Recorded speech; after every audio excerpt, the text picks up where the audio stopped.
ಹಾಲಿಗಿಂತ ಹೆಚ್ಚು ಕ್ಯಾಲ್ಸಿಯಂ ಅನ್ನು ಹೊಂದಿರುವುದು ಯಾವುದು? ಆಪ್ಷನ್ಸ್ ಎ ಕಿತ್ತಳೆ, ಬಿ ಕಿವಿ ಹಣ್ಣು, ಸಿ ಅಂಜೂರ, ಡಿ ಮೇಲಿನ ಎಲ್ಲವೂ.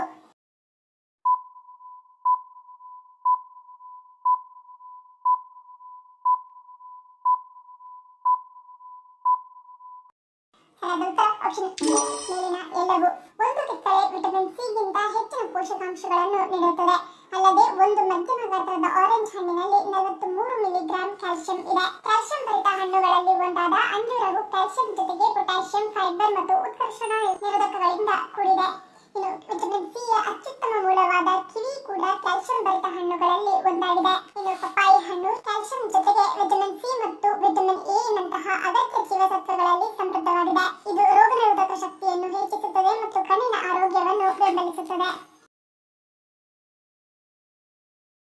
ಕಾರ್ಖಾನೆಗಳ ಚಾವಣಿಯ ಮೇಲೆ ಸ್ಟೀಲ್ ಡೋಮ್ ಅನ್ನು ಏರಿಸಲು ಕಾರಣವೇನು? ಆಪ್ಷನ್ಸ್ ಎ ಸೈರನ್ಗಾಗಿ, ಬಿ ಶಾಖ ಹೊರಹಾಕಲು, ಸಿ ವಾಸನೆ ನಿವಾರಣೆ, ಡಿ ತಾಜಾ ಗಾಳಿ.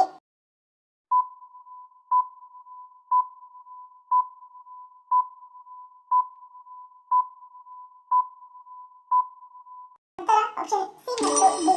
ಕಾರ್ಖಾನೆಗಳಲ್ಲಿ ಕೆಲಸ ಮಾಡುವ ಕಾರ್ಮಿಕರಿಗೆ ಆರೋಗ್ಯಕರ ವಾತಾವರಣ ಬೇಕು. ಈ ಉದ್ದೇಶಕ್ಕಾಗಿ ಟರ್ಬೋ ವೆಂಟಿಲೇಟರ್ಗಳನ್ನು ಬಳಸಲಾಗುತ್ತದೆ. ಇವು ಗಾಳಿಯ ಪ್ರಸರಣವನ್ನು ಸುಧಾರಿಸುತ್ತವೆ ಮತ್ತು ಬೇಸಿಗೆಯಲ್ಲಿ ಅಥವಾ ಒಳಗೆ ತುಂಬಾ ಬಿಸಿಯಾಗಿರುವಾಗ ತಂಪಾಗಿಸುತ್ತವೆ. ಅವು ಒಳಗಿನಿಂದ ಬಿಸಿ ಗಾಳಿಯನ್ನು ಹೊರಹಾಕಿ ತಂಪಾದ ಗಾಳಿಯನ್ನು ಒಳಗೆ ಬಿಡುತ್ತವೆ. ತೇವಾಂಶ ಮತ್ತು ವಾಸನೆಯನ್ನು ನಿವಾರಿಸುತ್ತದೆ. ಅವು ಗಾಳಿಯ ಹರಿವಿನ ಮೂಲಕ ನಿಮ್ಮನ್ನು ನೈಸರ್ಗಿಕವಾಗಿ ತಂಪಾಗಿರಿಸುತ್ತವೆ. ಬಿಸಿ ಗಾಳಿ ಏರುತ್ತದೆ ಮತ್ತು ತಣ್ಣನೆಯ ಗಾಳಿ ಬೀಳುತ್ತದೆ ಎಂಬ ಮೂಲಭೂತ ವೈಜ್ಞಾನಿಕ ತತ್ವದ ಮೇಲೆ ಟರ್ಬೋ ವೆಂಟಿಲೇಟರ್ಗಳು ಕಾರ್ಯನಿರ್ವಹಿಸುತ್ತವೆ. ಯಾವುದನ್ನು ಸೇವಿಸುವುದರಿಂದ ರಕ್ತನಾಳಗಳಲ್ಲಿ ರಕ್ತ ಪರಿಚಲನೆ ಸುಧಾರಿಸುತ್ತದೆ? ಆಪ್ಷನ್ಸ್ ಎ ಎಳನೀರು, ಬಿ ಜೀರಿಗೆ ನೀರು, ಸಿ ಬಿಸಿ ನೀರು, ಮಜ್ಜಿಗೆ.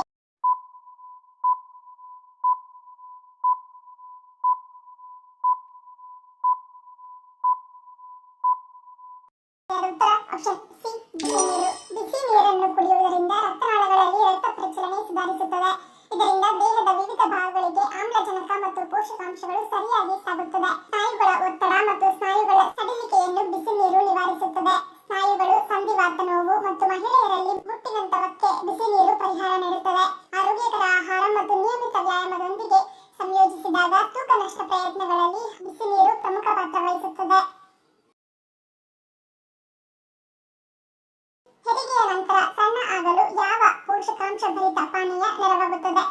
ಆಪ್ಷನ್ಸ್ ಎ ಮೆಂತೆ ನೀರು, ಬಿ ಗ್ರೀನ್ ಟೀ, ಸಿ ಜೀರಿಗೆ ನೀರು, ಡಿ ಮೇಲಿನ ಎಲ್ಲವೂ.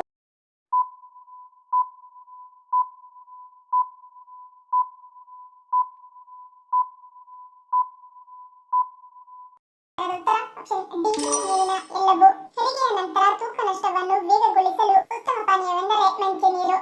ಅಲ್ಲದೆ ಈ ಪಾನೀಯವು ಹಾಲುಣಿಸುವ ತಾಯಂದಿರಲ್ಲಿ ಹಾಲುಣಿಸುವಿಕೆಯನ್ನು ಉತ್ತೇಜಿಸುತ್ತದೆ.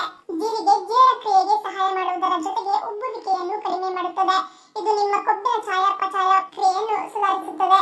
ಇನ್ನು ಹೆರಿಗೆಯ ನಂತರ ತೂಕ ನಷ್ಟದ ವಿಷಯಕ್ಕೆ ಬಂದರೆ ಶುಂಠಿ ಮತ್ತು ಅರಿಶಿನ ಎರಡೂ ಬಹಳ ಭರವಸೆ ನೀಡುತ್ತದೆ. ಶುಂಠಿಯು ಥರ್ಮೋಜೆನೆಸಿಸ್ ಅನ್ನು ಉತ್ತೇಜಿಸುತ್ತದೆ. ಇದು ಕ್ಯಾಲೋರಿ ಸುಡುವಿಕೆಯನ್ನು ಹೆಚ್ಚಿಸುತ್ತದೆ.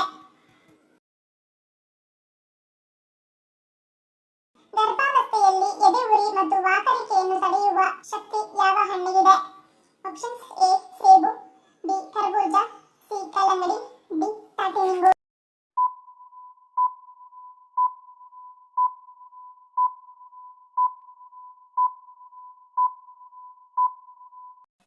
ಉತ್ತರ ಆಪ್ಷನ್ ಕಲ್ಲಂಗಡಿ. ಎದೆಯುರಿ ಅನೇಕ ನಿರೀಕ್ಷಿತ ತಾಯಂದಿರು ಅನುಭವಿಸುವ ಒಂದು ವಿಷಯ, ವಿಶೇಷವಾಗಿ ಗರ್ಭಾವಸ್ಥೆಯಲ್ಲಿ. ಅದೃಷ್ಟವಶಾತ್ ಕಲ್ಲಂಗಡಿಯಲ್ಲಿ ಹೆಚ್ಚಿನ ನೀರಿನ ಅಂಶವು ಎದೆಯುರಿಗೆ ಕಾರಣವಾಗುವ ಆಮ್ಲೀಯತೆಯನ್ನು ಶಮನಗೊಳಿಸಲು ಸಹಾಯ ಮಾಡುತ್ತದೆ. ಇದು ನಿಮ್ಮ ಹೊಟ್ಟೆಗೆ ಯಾವುದೇ ಔಷಧಿಗಳ ಅಗತ್ಯವಿಲ್ಲದೆಯೇ ಶಮನಕಾರಿ ಉಲ್ಲಾಸಕರ ಪರಿಹಾರವನ್ನು ನೀಡುತ್ತದೆ. ಇನ್ನು ಬೆಳಗಿನ ವಾಕರಿಕೆ ಕಠಿಣವಾಗಬಹುದು, ಆದರೆ ಕಲ್ಲಂಗಡಿ ಈ ಅಸ್ವಸ್ಥತೆಯನ್ನು ನಿವಾರಿಸಲು ಸಹಾಯ ಮಾಡುತ್ತದೆ. ಇದರ ಸೌಮ್ಯವಾದ ಸಿಹಿ ಮತ್ತು ಜಲಸಂಚಯನ ಗುಣಗಳು ಇದನ್ನು ಮೃದುವಾದ ಉಲ್ಲಾಸಕರ ತಿಂಡಿಯನ್ನಾಗಿ ಮಾಡುತ್ತದೆ. ತಂಪಾದ ರುಚಿಯು ನಿಮ್ಮ ಹೊಟ್ಟೆಯನ್ನು ಅಸಮಾಧಾನಗೊಳಿಸದೆ ವಾಕರಿಕೆಯನ್ನು ಶಾಂತಗೊಳಿಸಲು ಸಹಾಯ ಮಾಡುತ್ತದೆ.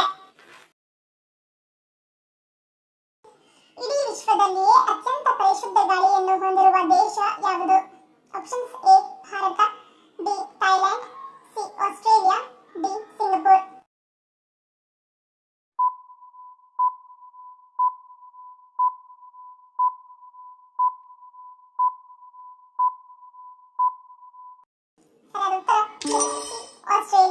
ವಿಶ್ವ ಆರೋಗ್ಯ ಸಂಸ್ಥೆಯು ಜಗತ್ತಿನಲ್ಲಿ ಒಟ್ಟು 7 ರಾಷ್ಟ್ರಗಳು ಅತ್ಯಂತ ಪರಿಶುದ್ಧವಾದ ಗಾಳಿಯನ್ನು ಹೊಂದಿವೆ ಎಂದು ಹೇಳಿದೆ. ಈ ದೇಶಗಳು ವಿಶ್ವಸಂಸ್ಥೆಯ ಮಾನದಂಡಗಳ ಪ್ರಕಾರ ಇರಬೇಕಾದ ಪರಿಶುದ್ಧತೆಯ ಗಾಳಿಯನ್ನು ಹೊಂದಿವೆ. ಅವುಗಳಲ್ಲಿ ಅತ್ಯಂತ ಕಠಿಣವಾದ ಹವಾಮಾನ ನಿಯಂತ್ರಣದ ನಿಯಮಗಳು, ವಿಶಾಲವಾದ ಪ್ರದೇಶಗಳನ್ನು ಹೊಂದಿರುವ ನಗರಗಳು ಮತ್ತು ಪರಿಣಾಮಕಾರಿಯಾದ ಗಾಳಿ ಶುದ್ಧತೆಯನ್ನು ಕಾಪಾಡಿಕೊಳ್ಳುವ ವ್ಯವಸ್ಥೆಯನ್ನು ಅಳವಡಿಸಿಕೊಳ್ಳುವ ಮೂಲಕ ಆಸ್ಟ್ರೇಲಿಯಾ ಜಗತ್ತಿನ ಅತ್ಯಂತ ಪರಿಶುದ್ಧ ಗಾಳಿ ಹೊಂದಿರುವ ದೇಶಗಳಲ್ಲಿ ಮೊದಲನೇ ಸ್ಥಾನದಲ್ಲಿದೆ. ಬೇರೆಯವರ ಮನೆಯಿಂದ ಖಾಲಿ ಪಾತ್ರೆಗಳನ್ನು ತರುವುದರ ಸಂಕೇತವೇನು?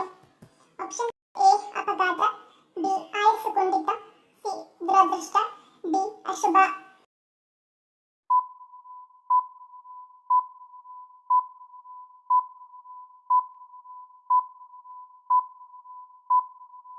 ಉತ್ತರ ಆಪ್ಷನ್ ಸಿ ದುರದೃಷ್ಟ. ಬೇರೆಯವರ ಮನೆಯಿಂದ ಖಾಲಿ ಪಾತ್ರೆಗಳನ್ನು ನಿಮ್ಮ ಮನೆಗೆ ತರಬಾರದು. ಹೀಗೆ ಮಾಡುವುದರಿಂದ ದುರದೃಷ್ಟ ನಿಮ್ಮ ಮನೆಗೆ ಬರುತ್ತದೆ. ಇದರಿಂದ ಕುಟುಂಬದ ಸಮೃದ್ಧಿ ಕಡಿಮೆಯಾಗುತ್ತದೆ. ವಾಸ್ತುಶಾಸ್ತ್ರದ ಪ್ರಕಾರ ಬೇರೆಯವರ ಮನೆಯಿಂದ ಗ್ಯಾಸ್ ಸ್ಟವ್ ಅನ್ನು ನಿಮ್ಮ ಮನೆಗೆ ತರಬಾರದು. ಹೀಗೆ ಮಾಡಿದರೆ ನಿಮ್ಮ ಮನೆಗೆ ಕೆಡಕಾಗುತ್ತದೆ. ಯಾವ ದಿಕ್ಕಿನಲ್ಲಿ ಕನ್ನಡಿ ಇದ್ದರೆ ಯಮನನ್ನು ಮನೆಗೆ ಆಹ್ವಾನಿಸಿದಂತೆ? ಆಪ್ಷನ್ಸ್ ಎ ಉತ್ತರ, ಬಿ ದಕ್ಷಿಣ, ಸಿ ಪೂರ್ವ, ಡಿ ಪಶ್ಚಿಮ.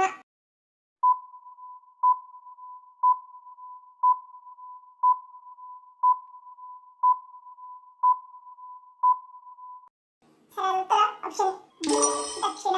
ಪ್ರತಿಯೊಬ್ಬರ ಮನೆಯಲ್ಲೂ ಕನ್ನಡಿ ಇರುತ್ತದೆ. ಕನ್ನಡಿ ಇಲ್ಲದೆ ಮನೆಯೇ ಇಲ್ಲ ಅಂತಾನೆ ಹೇಳಬಹುದು. ಆದರೆ ಮನೆಯಲ್ಲಿ ಕನ್ನಡಿ ಇಡಲು ಕೆಲವು ವಾಸ್ತು ನಿಯಮಗಳಿವೆ. ಆದರೆ ಹಲವರಿಗೆ ಈ ನಿಯಮಗಳ ಬಗ್ಗೆ ಅರಿವಿಲ್ಲದೆ ಅವರು ತಪ್ಪು ಮಾಡುತ್ತಾರೆ. ಕನ್ನಡಿ ಇಡಲು ಸೂಕ್ತ ದಿಕ್ಕು ತಿಳಿಯದೆ ವಾಸ್ತು ನಿಯಮಕ್ಕೆ ವಿರುದ್ಧ ದಿಕ್ಕಿನಲ್ಲಿ ಇರಿಸಿ ಸಾಕಷ್ಟು ನಷ್ಟಗಳನ್ನು ಎದುರಿಸುತ್ತಾರೆ. ಮನೆಯಲ್ಲಿರುವ ಕನ್ನಡಿ ಎಂದಿಗೂ ದಕ್ಷಿಣಕ್ಕೆ ಮುಖ ಮಾಡಿ ಇಡಬಾರದು. ಇದು ಯಮಧರ್ಮರಾಜನ ನಿರ್ದೇಶನ. ಈ ದಿಕ್ಕಿನಲ್ಲಿ ಕನ್ನಡಿ ಇರುವುದರಿಂದ ರಾಜ ಯಮದೂತರನ್ನು ಕಳುಹಿಸುತ್ತಾನೆ ಎಂದು ಹೇಳಲಾಗುತ್ತದೆ. ಇದಲ್ಲದೆ ಅದು ಕೆಟ್ಟದ್ದನ್ನು ತರುತ್ತದೆ. ಇದರಿಂದ ಮನೆಗೆ ಒಳಿತಾಗುವುದಿಲ್ಲ. ಮನೆಯಲ್ಲಿ ಸಾವು, ನೋವು, ನಷ್ಟ ಹೆಚ್ಚುತ್ತದೆ. ಆದ್ದರಿಂದ ಕನ್ನಡಿಯನ್ನು ಈ ದಿಕ್ಕಿನಲ್ಲಿ ಎಂದಿಗೂ ಇರಬಾರದು. ಊಟದ ನಂತರ ಸೋಂಪು ಕಾಳು ತಿನ್ನುವುದು ಯಾವ ಕಾರಣಕ್ಕೆ?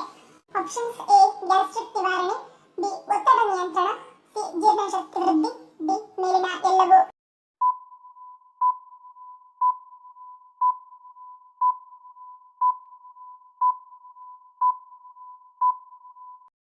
ಉತ್ತರ ಆಪ್ಷನ್ ಡಿ ಮೇಲಿನ ಎಲ್ಲವೂ. ಸೋಂಪು ಬೀಜಗಳನ್ನು ಜಗಿಯುವುದರಿಂದ ಹೊಟ್ಟೆಯ ಅಸಿಡಿಟಿ ಮತ್ತು ಇತರ ಅಸ್ವಸ್ಥತೆಗಳನ್ನು ನಿವಾರಿಸಬಹುದು.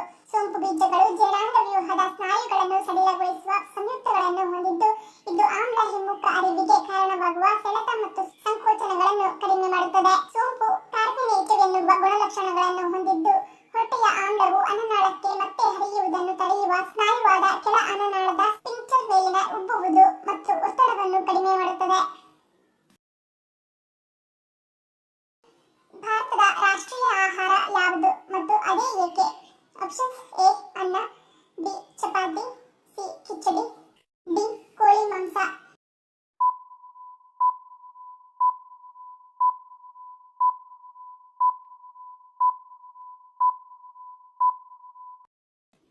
ಉತ್ತರ ಸಿ ಕಿಚಡಿ. ಕಿಚಡಿಯಲ್ಲಿ ಪ್ರೋಟೀನ್ ಮತ್ತು ಕಾರ್ಬೋಹೈಡ್ರೇಟ್ ಅಂಶ ಹೇರಳವಾಗಿ ಸಿಗುತ್ತದೆ. ಅದರಲ್ಲೂ ಭಾರತದಲ್ಲಿರುವ ಮಕ್ಕಳು ಅತ್ಯಂತ ಆರೋಗ್ಯಕರವಾದ ತಿನ್ನಲು ಶುರು ಮಾಡುವ ಆಹಾರ ಕೂಡ ಇದೇ ಕಿಚಡಿಯಾಗಿದೆ. ಕಿಚಡಿಯನ್ನು ಮಾಡುವ ವಿಧಾನ ಹಾಗೂ ಸಿದ್ಧಗೊಳಿಸುವ ಸಮಯ ಎರಡೂ ಕಡಿಮೆ ಶ್ರಮವನ್ನೊಳಗೊಂಡಿದೆ. ಇದನ್ನು ಸರಳವಾಗಿ ಹೆಚ್ಚು ಮಸಾಲೆ ಬಳಕೆ ಇಲ್ಲದೆ ಸಿದ್ಧಗೊಳಿಸಬಹುದು. ಇನ್ನು ಇದರ ಸಾಂಸ್ಕೃತಿಕ ಪರಂಪರೆಯನ್ನು ನೋಡುವುದಾದರೆ ಈ ಒಂದು ಕಿಚಡಿ ಒಂದೇ ಪ್ರದೇಶಕ್ಕೆ ಸೀಮಿತವಾಗದೆ ಭಾರತದ ಎಲ್ಲಾ ಕಡೆಯಲ್ಲೂ ಸಿದ್ಧಗೊಳ್ಳುವುದರಿಂದ ಒಂದು ರೀತಿಯಲ್ಲಿ ಇದು ಇಡೀ ಭಾರತದ ಐಕ್ಯತೆಯ ಗುರುತಾಗಿದ್ದು, ಈ ಕಾರಣದಿಂದ ಇದನ್ನು ರಾಷ್ಟ್ರೀಯ ಭೋಜನ ಎಂದು ಘೋಷಿಸಲಾಗಿದೆ. ಇನ್ನು ಭಾರತದ ಮಹಾಕಾವ್ಯವಾಗಿರುವ ಮಹಾಭಾರತದಲ್ಲಿಯೂ ಕೂಡ ಕಿಚಡಿಯ ಉಲ್ಲೇಖವಿದೆ. 16ನೇ ಶತಮಾನದಲ್ಲಿ ಕಿಚಡಿ ಭಾರತದ ಗ್ರಾಮೀಣ ಜನರ ಹಾಗೂ ಪಟ್ಟಣದಲ್ಲಿರುವ ಕಾರ್ಮಿಕರ ನೆಚ್ಚಿನ ಆಹಾರವಾಗಿತ್ತು ಎಂದು ಕೂಡ ಹೇಳಲಾಗುತ್ತದೆ. ಇನ್ನು ಮೊಘಲರ ಆಳ್ವಿಕೆಯಲ್ಲಿ ಕಿಚಡಿಯ ಪ್ರಾಮುಖ್ಯತೆ ಇನ್ನೂ ಹೆಚ್ಚಿತ್ತು. ಇವೆಲ್ಲ ಕಾರಣಗಳನ್ನು ಗಣನೆಗೆ ತೆಗೆದುಕೊಂಡು ಕಿಚಡಿಯನ್ನು ಭಾರತದ ರಾಷ್ಟ್ರೀಯ ಆಹಾರ ಎಂದು ಕರೆಯಲಾಗುತ್ತದೆ. ಧನ್ಯವಾದಗಳು. ನಿಮ್ಮ ಪ್ರೀತಿಯ ಲೈಕ್ ಕೊಟ್ಟು ಪ್ರೋತ್ಸಾಹಿಸಿ. ಇನ್ನು ಹೆಚ್ಚಿನ ಮಾಹಿತಿಗೆ ನಮ್ಮ ಚಾನೆಲ್ ಸಬ್ಸ್ಕ್ರೈಬ್ ಮಾಡಿ, ಪಕ್ಕದಲ್ಲಿರುವ ಬೆಲ್ ಬಟನ್ ಕ್ಲಿಕ್ ಮಾಡಿ. ಇನ್ನೊಂದು ಇಂಟ್ರೆಸ್ಟಿಂಗ್ ಪ್ರಶ್ನೆಗಳೊಂದಿಗೆ ಸಿಗ್ತೀನಿ. Love you all. Take care.